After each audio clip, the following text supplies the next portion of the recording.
ఒకే పంటపై ఆధారపడిన వ్యవసాయంలో రైతుకు నష్ట భయం ఎక్కువగా ఉంటుంది. ప్రకృతి ఉత్పాతాలు, అననుకూల వాతావరణ పరిస్థితులు ఏర్పడినప్పుడు పంట యాజమాన్యం రైతు చేయి దాటిపోయి ఆర్థిక నష్టాలు సంభవించే వీలుంది. అయితే అంతర పంటల సాగులో ఆ విధమైన పరిస్థితి ఉండదు.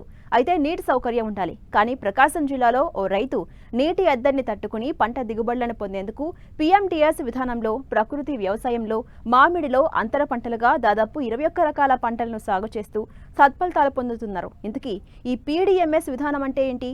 ఆయన సాగు చేసిన పంటలేంటో ఇప్పుడు చూద్దాం.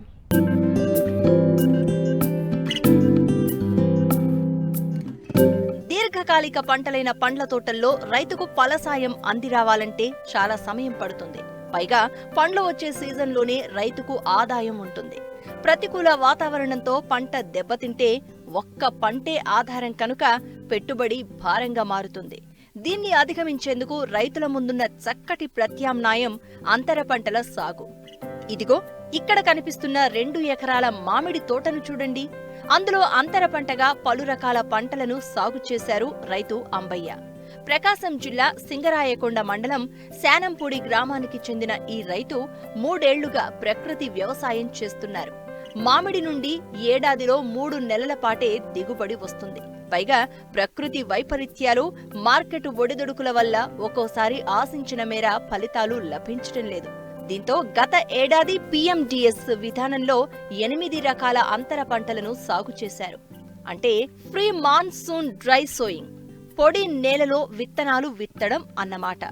మామూలుగా విత్తనాలు భూమిపై చల్లితే చీమలు తింటూ ఉంటాయి. కాబట్టి మట్టి, ఘన జీవామృతం, బూడిదను కలిపి ఉండలుగా చేసి అందులో విత్తనాలు వేసి భూమిలో విత్తుకుంటారు. ఇది తొలకరి వర్షాల కంటే ముందుగా చేస్తారు. దీంతో 45 రోజుల పాటు విత్తనానికి రక్షణ కవచంగా పనిచేస్తోంది. భూమి, గాలి నుండి వ్యాపించే చీడపీడలు దరిచేరవు. ఈ విధానంలో గత ఏడాది సత్ఫలితాలను పొందిన రైతు ఈ ఏడాది మామిడిలో అంతర పంటలుగా 21 రకాలను సాగు చేశారు. 2 ఎకరాల మామిడి తోట పెరచడం జరిగినది. నాకు ప్రకృతి వ్యవసాయం గురించి అంతకు ముందర ఊరకనే వేస్తుండేది. మామిడి మొక్కల్లో ఏదో ఒక పైరు వేసేది, అట్టుంటుండేది. మాకు బ్రహ్మయ్య గారు, సిఆర్పి బ్రహ్మయ్య గారు వచ్చినాక ఈ పద్ధతి చేయండి అని చెప్పినాడు. ఆ పద్ధతి ప్రకారం నేను రకాలు పోయిన సంవత్సరం 8 రకాలు విత్తనాలు తీసుకొచ్చి చల్లటం జరిగినది. ఆ 8 రకాలు ఒక రకంగా పైరు అయినది. దాన్ని బట్టి ఈ సంవత్సరము నేను మేడం గారు కూడా చెప్పినారు కాబట్టి 21 రకాల విత్తనాలు వేయటం జరిగినది. ఏప్రిల్ 13వ తేదీ వేయటం జరిగినది. దీనికి మల్సింగ్కి అంటుకొర్ర పుట్టు, మినప్పుట్టు, పెసర పుట్టు తీసుకొచ్చి కువ్వదోసి పెట్టినాను. వాటికి ఘనజీవామృతము తయారు చేసి 800 కేజీలు తయారు చేసి పెట్టినాను. మొత్తము కలిపి ఏప్రిల్ 13వ తేదీ విత్తనాలు, అన్ని రకాల విత్తనాలు 21 రకాల విత్తనాలు చల్లటం జరిగినది. 21 రకాల విత్తనాలు చల్లినాక ఘనజీవామృతంతో శుద్ధి చేసి గోనిపట్ట డ్రై సోయింగ్ పద్ధతిలో గోనిపట్టలో ఈ జల్లిచ్చి ఘనజీవామృతం కలిపి బీజామృతంతో శుద్ధి చేసి నాటటం చల్లటం జరిగినది.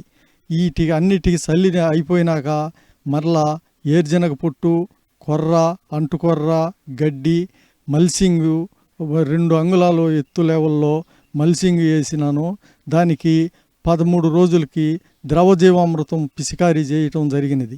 ద్రవజీవామృతం పిచికారీ చేసినందువల్ల మొక్క ఏపుగా ఉంటుందని చెప్పినారు కాబట్టి నేను ఇక 15 రోజులకి 13 రోజులకి 5 సార్లు ద్రవజీవామృతము పిచికారీ చేయడం జరిగినది.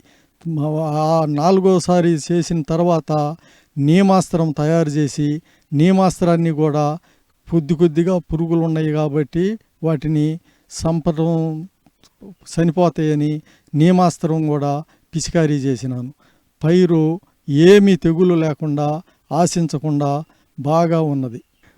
మనం ఏప్రిల్ 13న వేసినాక ఒక్కసారి కొద్ది వర్షం చలి వచ్చినది కాబట్టి అది ఇక మనకు నీళ్ళు అవసరం లేదు.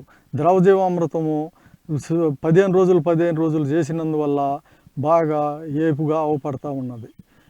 మనము మామిడి మొక్కలకు కూడా అందరూ నీళ్లు పెట్టినా కూడా మనము ఘనజీవామృతము మార్చిలో ఘనజీవామృతం వేసి పాదులు మల్సింగ్ చేసుకుంటాం, ఆకు అది అంతా కలిపి. ఘనజీవామృతం వేసినందువల్ల మామిడి చెట్లు కూడా బాగా అభివృద్ధి చెంది ఏపుగా పెరుగుతున్నాయి. ఈ పద్ధతి వల్ల జెడ్బిఎన్ఎఫ్లో చేరినాక, నేను ఐసిఆర్పిగా వచ్చినాక మామిడి మొక్కల్లో ఈ పద్ధతి ఘనజీవామృతము, ఈ కషాయాలు, నేమాస్త్రము, అగ్నాస్త్రము, బ్రహ్మాస్త్రములు ఈ పిచికారీ చేయజాగినాక కాయలు బాగా, ఇదివరకు కాయలు ఇంత టేస్ట్గా ఉండేది లేదు, ఇట్లా ఉండేది లేదు, నాణ్యత ఉండేది లేదు. ఇప్పుడు నాణ్యత ఉన్నది, టేస్ట్ ఉన్నది. వాటి వల్ల అందరు కాయలు 30 రూపాయలు అమ్మితే మన కాయలు 50 రూపాయలకి. అసలు కాసిని తక్కువ కాబట్టి ఇక అసలు చేలో ఉండకుండా మాకు కావాలని చెప్పి మొత్తం అయిపోయినాయి 2-3 రోజుల్లోనే. ఈ పద్ధతులన్నీ వేసినాను కాబట్టి సజ్జలు, అలసందలు కాయలు కోసుకొని సజ్జ నేను కైలు చేసుకొని మరలా వేసుకోవటానికి వాటిని తయారు చేసుకుంటున్నాను. మామిడి ఇదివరకు మామూలుగా కాసినా కూడా ఒక 20,000, 25,000 వచ్చేది ఎకరాకి. ఈ సంవత్సరము మనకి ఎకరా 2 టన్నులు కాసింది. 2 టన్నులు కూడా 60,000, 70,000 రూపాయలకి అమ్ముకోగలిగా. వ్యవసాయ శాఖ అధికారుల సూచనల మేరకు ఈ రైతు ఎప్పటికప్పుడు పంట విధానాలు మార్చుకుంటున్నారు. వర్షపాతం తక్కువగా ఉన్న ఈ జిల్లాలో చాలా మంది రైతులను ఈ PMDS పద్ధతిలో సాగు చేయించేందుకు అధికారులు కృషి చేస్తున్నారు.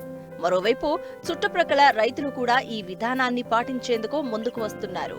ఈరోజు మనం ఇక్కడున్న ఫీల్డ్ శానంపూడి, సింగరాయకొండ మండలం ఐసీఆర్పీగా వర్క్ చేస్తున్నారు అంబయ్య గారు. వారు 3 years నుంచి ప్రకృతి వ్యవసాయం చేస్తున్నారు. ఫస్ట్లో అయితే ఓన్లీ మామిడి తోట ఉండేది, నేను 3 years నుంచి ఫాలో అప్ చేస్తున్నాను. మామిడి తోట ఒకటి వారు ఈ కోతుల బెడదకి అమ్మేస్తూ ఉండేవాళ్ళు. లాస్ట్ ఇయర్ కూడా ఇలాగా పలు రకాల పంటలు అంతర పంటలుగా వేయించాం. మామూలుగా ఆర్చర్డ్స్ ఉన్న రైతులు ఏంటంటే ఆర్చర్డ్ ఒక్కటే తీసుకుంటుంటారు దిగుబడులు. అలాంటి ఆయన ఫీల్డ్లో లాస్ట్ ఇయర్ మేము ఈ పలు రకాలు వేయించాము. వేయించిన తర్వాత దానిలో కొంత దిగుబడి తీసుకున్నారు. తర్వాత దాన్ని దున్నేసుకున్న తర్వాత ఒకదాని తర్వాత ఒకటి వేస్తూనే వస్తున్నారు. అంటే 365 days గ్రీన్ కవర్ అని ఒక కాన్సెప్ట్ అండి ప్రకృతి వ్యవసాయంలో.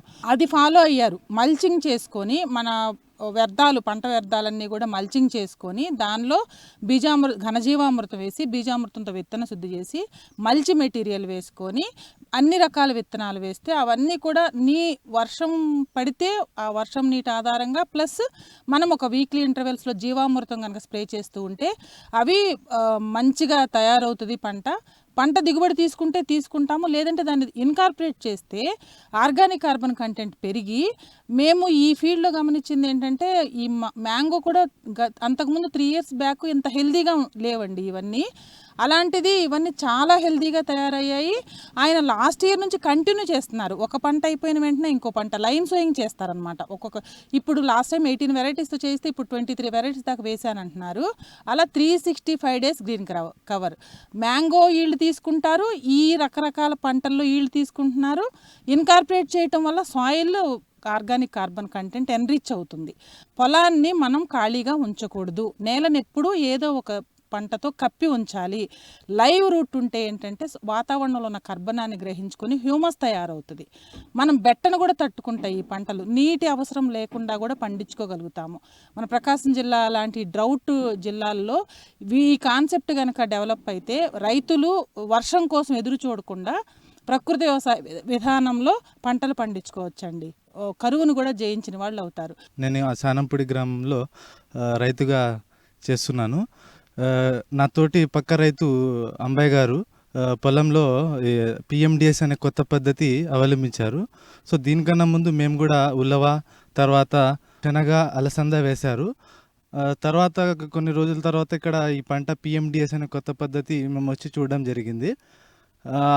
దీంట్లో ఎక్కువగా వాటర్ లేకుండా కూడా పండియచ్చని రైతు చెప్పడం జరిగింది. వచ్చి తర్వాత చూసాం మేము రైతు ఇక్కడ అవలంబించే పద్ధతి కానీ తర్వాత ఎలా వేస్తున్నారని చూసాము.